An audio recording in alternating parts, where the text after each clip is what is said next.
Arithmetic 15 माणसे एक काम 10 दिवसात करू शकतात. ते काम 50 दिवसात पूर्ण करण्यासाठी किती माणसे लागतील? हा सोपा प्रश्न आहे. 15 माणसे एक काम 10 दिवसात करतात, तर 50 दिवसात पूर्ण करण्यासाठी किती माणसे लागतील? हे शून्य कटलं, हे शून्य.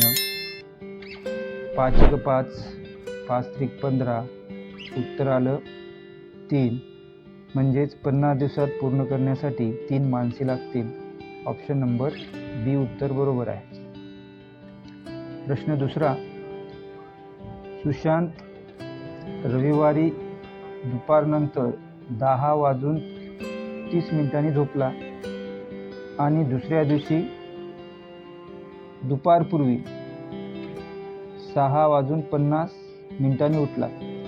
त्याच्या झोपेचा कालावधी किती झाला? तर सुशांत झोपलाय दुपारी 10:30 दुपारनंतर, म्हणजे रात्री 10:30 झोपलेला आहे आणि दुसऱ्या दिवशी दुपारपूर्वी म्हणजे सकाळी 6:50 उठला आहे. तर त्याचा झोपेचा कालावधी किती झाला? बघा, 10:30 वाजता झोपलेला आहे. 10:30 तर आपण 12 वाजेपर्यंत किती तास झोपला ते पहिले काढून घेऊ. त्याच्यासाठी 11:60 - 10:30. 0 6 मधून 3 गेले 3 आणि 11 मधून 10 गेले तर राहिले 1. म्हणजे 12 वाजेपर्यंत तो 1 तास 30 मिनिटे झोपलेला आहे. आणि नंतर 6:50 म्हणजेच काय होईल, 1 तास 30 मिनिटं आणि 6:50 याची आपल्याला ॲडिशन बेरीज करावं लागेल. म्हणजे 0 5 आणि 3 8, 6 आणि 1 7, म्हणजे 7 तास 80 मिनिटं. आणि पुन्हा 80 मिनिटाचं आपण तासामध्ये रूपांतर केले, त्याच्यामधून 60 मिनिटं निघतात. 60 मिनिटं म्हणजे 1 तास, म्हणजे मागं शिल्लक राहिले 20 मिनिटं. म्हणजेच टोटल तो झोपला किती? 8 तास 20 मिनिटं. 8 तास 20 मिनिटे तो झोपला. त्याच्या झोपेचा कालावधी किती असेल? 8 20.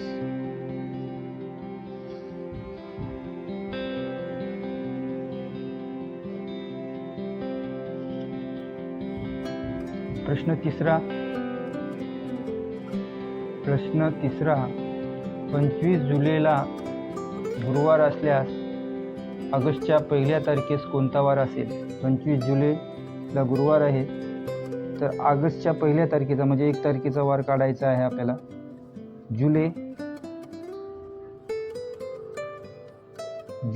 25 जुलै आहेत. जुलै महिना हा 31 दिवसाचा असतो, म्हणून 31 - 25 म्हणजे शिल्लक किती राहिली? 6 दिवस. 6 दिवस हे जुलै महिन्याची शिल्लक राहिली. आणि त्याच्यानंतर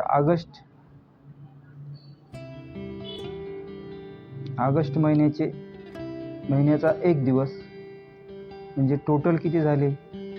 6 + 1 7 दिवस.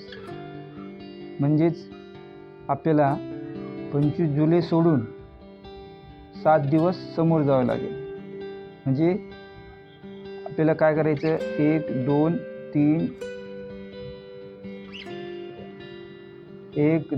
3 4 5 6 7 दिवस आपल्याला समोर जायचं आहे. आणि 25 जुलैला गुरुवार आहे, गुरुवार सोडून समोर जायचं आपल्याला. तर इथं शुक्रवार, शनिवार, रविवार, सोमवार, मंगळवार, बुधवार आणि गुरुवार येईल. तर 1 ऑगस्टला कोणता वार येईल? तर गुरुवार येईल. गुरुवार. ऑप्शन नंबर बी उत्तर बरोबर आहे. नेक्स्ट प्रश्न आहे.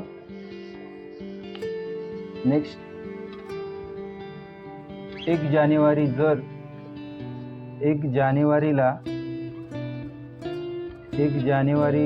जर गुरुवार होता तर 4 फेब्रुवारीला कोणता दिवस असेल? 1 जानेवारी 1 जानेवारीला गुरुवार आहे. तर आपल्याला विचारले काय, तर 4 फेब्रुवारीला कोणता दिवस असेल? 4 फेब्रुवारीला कोणता दिवस असेल? 1 जानेवारीचा दिवस दिलेला आहे आपल्याला गुरुवार. जानेवारी महिना असतो, जानेवारी महिना हा 31 दिवसाचा असतो. 31 मधून 1 आपल्याला काढून टाकायचे, माग शिल्लक राहिली 30. आणि फेब्रुवारीचे दिवस आहेत 4. म्हणजे हे टोटल दिवस किती झाले? 30 अधिक 4 बरोबर 34. आपल्याला 4 फेब्रुवारीचं वार काढायचं आहे. मग हे वार काढायचं कसं? तर हे जे दिवस आहेत याला 7 भागायचं. 7 याच्यासाठी भागायचं आहे की दर 8व्या दिवशी तोच वार येतो.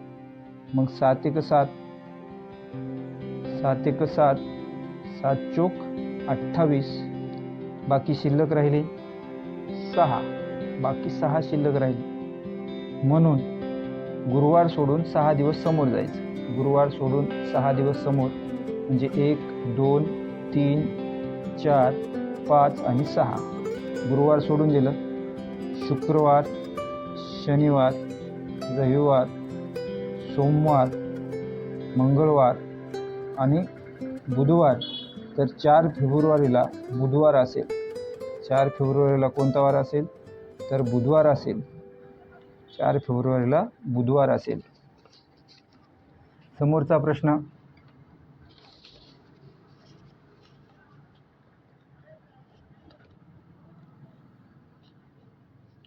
एक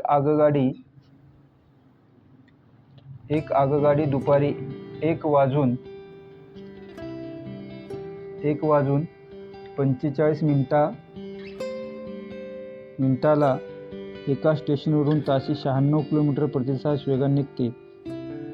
168 किलोमीटर दूर असलेल्या दुसऱ्या स्टेशनवर ती किती वाजता पोहोचेल? गाडी ताशी किती जाते ती? बरं, ती गाडी निघाली किती वाजता? ती निघालेली आहे गाडी दुपारी 1:45ला. कधी निघालेली आहे? दुपारी 1:45ला. त्या गाडीचा वेग किती आहे? तर वेग आहे 96 किलोमीटर प्रति तास. मग आपण याला असं सोडवायचं, 96 किलोमीटर याचे मिनिटामध्ये रूपांतर करून घेऊ, कारण खाली ऑप्शनमध्ये सर्व आपल्याला मिनटं दिसत आहेत. 96 किलोमीटर हे 1 तासात जाते. 1 तास म्हणजे 60 मिनिटं. तर 168 किलोमीटर जाण्यासाठी त्या गाडीला वेळ किती लागेल? याचा तिरपा गुणाकार करायचा आहे आपल्याला. तिरपा गुणाकार करून घेऊ. 60 गुणिले 168 भागिले 96. याला 12नं भाग जातो. 12 8 96 आणि 12 5 60. याला 8नं भाग जातो. 8 1 8, 8 2 16 आणि 8 1 8. मागे शिल्लक राहिले 5 आणि 21. 21 5 105. कशामध्ये आलं उत्तर? मिनिटामध्ये. मिनिटे. तर त्या गाडीला 96 किलोमीटर 168 किलोमीटर दूर जाण्यासाठी 105 मिनिटं लागतील. पण इथं 105 मिनिटं आपल्याला कुठंच दिसत नाही आहे.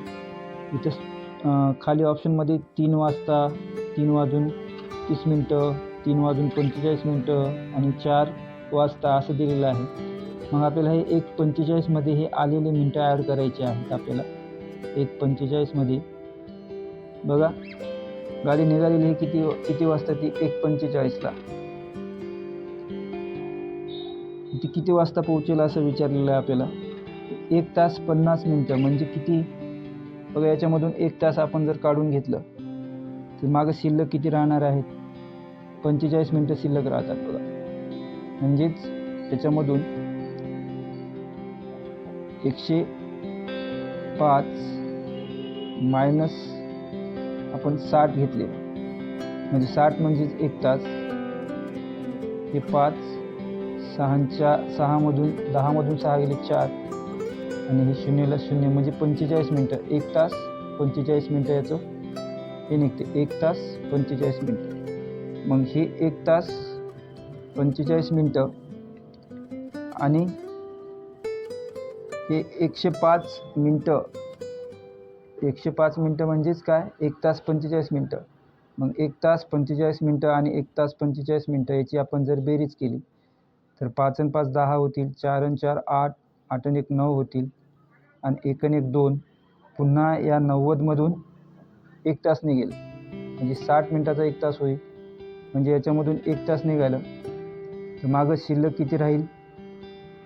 30 राहतील शिल्लक. म्हणजे 2 तास आणि हे 1 तास. 2 + 1 बरोबर 3 आणि हे 30 मिनटं म्हणजे 3 30. याचं उत्तर आहे. आता ही गाडी दुपारी निघालेली आहे म्हणजेच दुपारी 3:30 ती गाडी त्या स्टेशनवर पोहोचेल. समोरचा प्रश्न.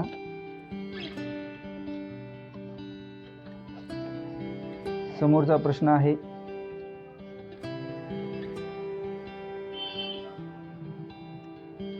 एक मोटर गाडी अ ठिकाणाकडून ब ठिकाणाकडे जाण्यासाठी ताशी 40 किलोमीटर वेगाने निघाली.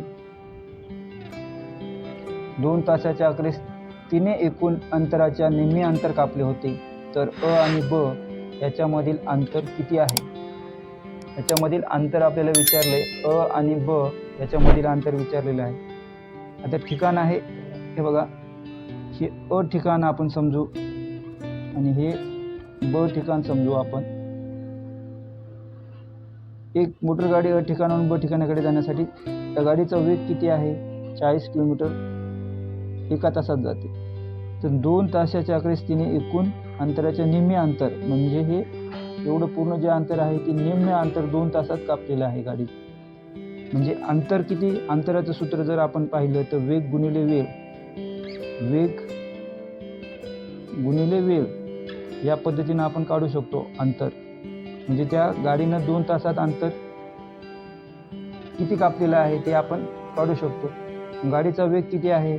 तर गाडीचा वेग आहे तासाला 40 किलोमीटर. त्याला वेळ किती लागेल? 2 तास. म्हणजेच 4 2 8 आणि हे 0ला 0 80 किलोमीटर. तर हे 80 किलोमीटर म्हणजेच काय आहे? निम्मे अंतर आहे. मग मला सांगा, हे जर 80 किलोमीटर निम्मे असेल तर हे सुद्धा 80 किलोमीटरच असेल. मग जर 80 + 80 केलं तर आपल्याला किती होईल? 160 किलोमीटर. म्हणजे ते टोटल अंतर किती असेल? 160 किलोमीटर. ऑप्शन नंबर कोणता असेल? डी. प्रश्न 7वा.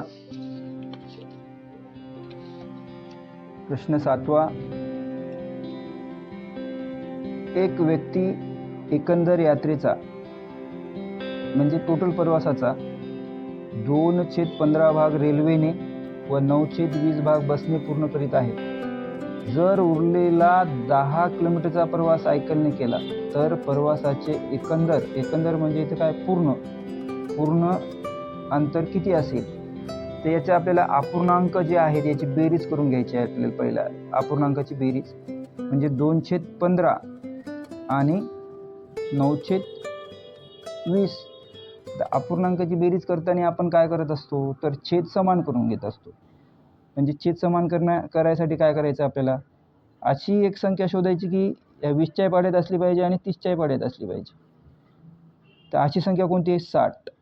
तर आपण जर समजा 2/15 + 9/20 या 20ला जर आपण 3 गुणलं तर किती होईल? 60 होईल. आता याला 3 गुणलं म्हणजे अंशाला सुद्धा 3 गुणायचं असते. 15चा पाडा कितीपर्यंत म्हणल्यानंतर 60 येते ते बघायचं. 15चा पाडा जर 4 पर्यंत म्हणलं तर 60 येणार आहे. मग इथं जर 4 गुणलं तर वरच्या संख्येला सुद्धा 4 गुणायचं असतं. आणि मग याचे हे आपण सोडून घेऊ. 4 2 8 आणि 15 चौक 60 हे सुद्धा सोडून घेऊ. 9 त्रिक 27 आणि 3 2 6 आणि हे 0ला 0, म्हणजे आता काय झालेलं आहे, छेद समान झालेलं आहे. छेद समान झाल्यानंतर आपण काय करत असतो, अंशाची बेरीज करत असतो. मग 27 आणि 8 याची बेरीज करायची. म्हणजे बघा 27 + 8 आणि छेद 60. मग 27 आणि 8 किती झाले, 35 आणि छेद 60. आपल्याला प्रश्न काय विचारलेला आहे,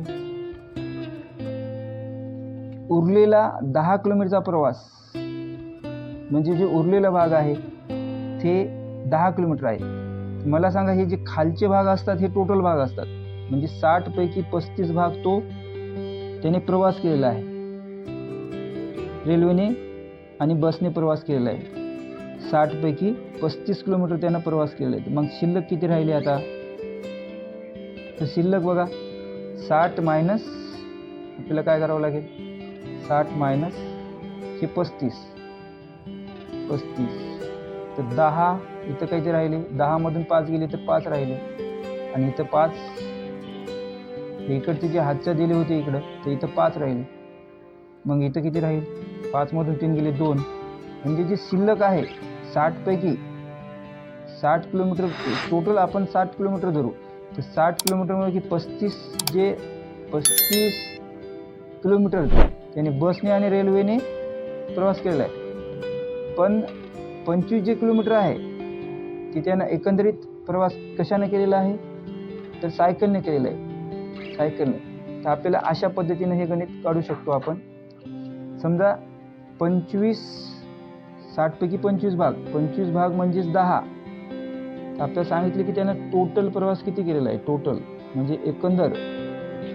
तर 60ला किती किलोमीटर, 25ला 10 किलोमीटर, तर 60ला किती किलोमीटर, अशा पद्धतीने आपण काढू शकतो. मग इथं तिरपा जर गुणाकार केला आपण, तर 60 गुणिले किती 10 भागिले किती हे 25.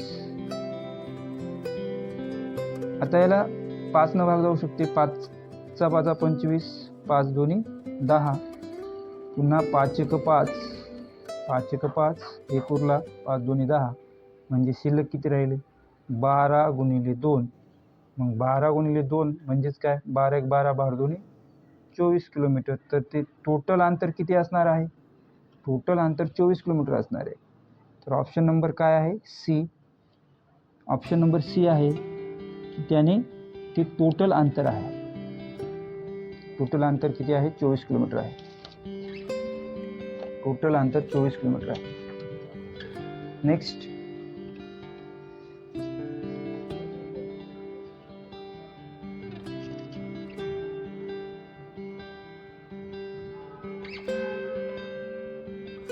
समोरचा प्रश्न आहे, 12 पुरुष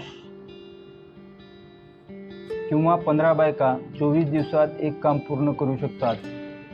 तेच काम 8 पुरुष आणि 8 बायका किती दिवसात पूर्ण करू शकतील. हे अशा पद्धतीने आपण सोप्या पद्धतीने काढू शकतो. पहिलं पुरुष घेऊ आपण, पुरुष, इथं बायका आणि इथं दिवस, अशा पद्धतीने आपण मांडून घेऊ. 12 पुरुष आहेत, 15 बायका आहेत, 24 दिवसात एक काम पूर्ण करतात. तर काम तेच आहे, तेच काम 8 पुरुष आणि 8 बायका किती दिवसात पूर्ण करतील, किती दिवसात पूर्ण करतील. असं जर गणित आलं तर अशा पद्धतीने आपण शॉर्टकटमध्ये हे गणित करू शकतो. बघा, हे वरचे जे आहेत 12, 15, 24 हे जशाच तसं आपल्याला लिहायचं आहे. म्हणजे 12 हे गुणाकारात लिहायचं, 12 गुणिले 15 गुणिले 24, आणि खाली काय करायचं, या संख्येचा आणि या संख्येचा गुणाकार करायचा, आणि या संख्येचा आणि या संख्येचा गुणाकार करायचा, आणि हे खाली लिहायचं. मग बारी अटी किती झालं, 96 प्लस बारी अटी 96, 15 8 120, 120 याची बेरीज करायची, 96 आणि 120. बघा हे 12 गुणिले 15 गुणिले 24 आणि याची बेरीज करू. हे 6, हे 11, हे 2, 216. याची काटाकाटी जर केली, आपण भागाकार केला तर उत्तर आपल्याला मिळून जाईल.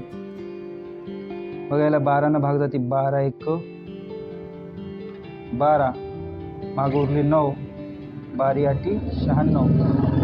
आता याला 6 भाग जाईल. 6 1 6, 6 3 18, 6 4 24, 3 1 3, 3 5 15 आणि मागे शिल्लक राहिली 5 आणि 4. याचा गुणाकार करायचा. 5 4 20, तर 20 दिवस लागतील. किती दिवस लागतील? 20 दिवस लागतील. तर तेच काम 20 दिवसात पूर्ण होईल. 8 पुरुष आणि 8 बायका 20 दिवसात ते काम पूर्ण करतील. प्रश्न 9.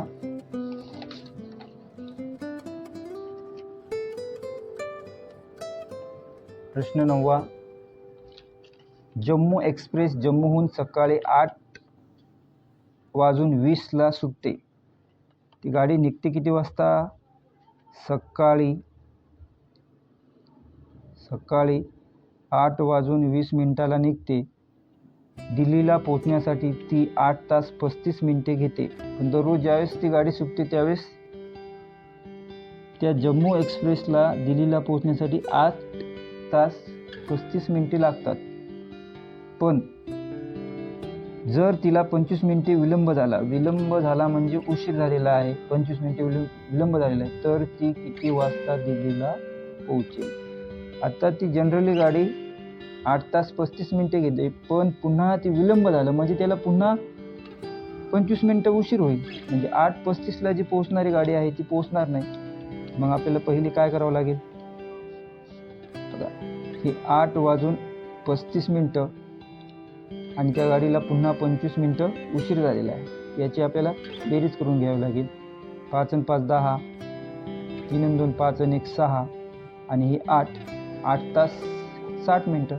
8 तास 60 मिनिटं म्हणजे किती? 60 मिनिटं म्हणजे 1 तास, म्हणजे हे 9 तास त्या गाडीला वेळ लागेल. तर आपण बघा ती गाडी किती वाजता पोहोचेल? या गाडीला टोटल 9 तास लागतील. दिल्लीला पोहोचायला 9 तास लागेल. मग आपण बघा 8:20 ते 9:20 1 तास असेल. 10:20 2 तास, 11:20 3 तास, 12:20 4 तास आणि बाकीचे 5 तास म्हणजेच 12:20 1:20 2:20 3:20 4:20 5:20. किती तास झाले? 1 2 3 4 5 6 7 8 9. म्हणजे ती गाडी 5:20 मिनिटाला ती दिल्लीला पोहोचेल. 5:20. पण कधी? ही गाडी सकाळी निघालेली आहे, तर ही गाडी संध्याकाळी पोहोचेल 5:20. ऑप्शन नंबर सी उत्तर बरोबर आहे.